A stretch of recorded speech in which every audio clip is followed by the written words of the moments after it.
È ancora troppo presto per confermare se e quando sarà necessaria una terza dose di richiamo contro il Covid-19, perché non ci sono sufficienti dati dalle campagne di vaccinazione per capire quanto durerà la protezione del vaccino.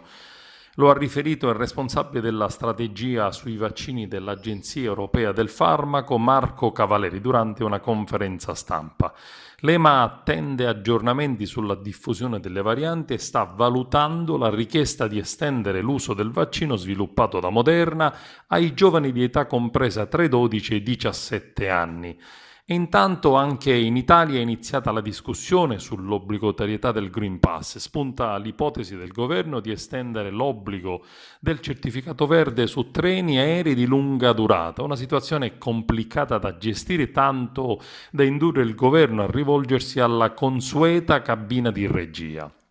Sta di fatto che sono ancora molti nel paese ed in Sicilia in particolare, risultata tra le prime in Italia, dove i non vaccinati ingigantiscono la problematica del contagio, le varianti diventano anch'esse pericolose e le preoccupazioni aumentano. Nella sola Sicilia sono state infatti localizzate 3 nuove zone rosse: Riesi, Mazzarino e Piazza Armerina. Il governo intanto pensa ad esempio ad introdurre il Green Pass ad alcune attività dopo la seconda dose. Questo eviterebbe certamente le misure restrittive degli ultimi mesi con la colorazione delle regioni. Se non vogliamo tornare a dover chiudere il paese, non possiamo perdere tempo e non possiamo accontentarci dei risultati buoni che abbiamo raggiunto, ha dichiarato il ministro degli affari regionali Maria Stella Gelmini.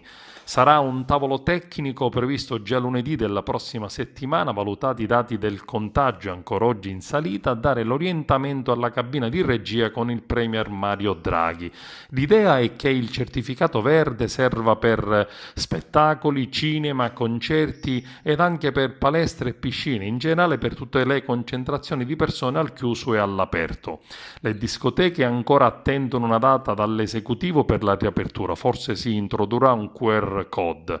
La politica invece è completamente divisa sul Green Pass tra chi ritiene utile ed efficace l'introduzione del certificato verde, come alcuni partiti della maggioranza, ed altri invece la ritengono non sufficiente a risolvere la problematica.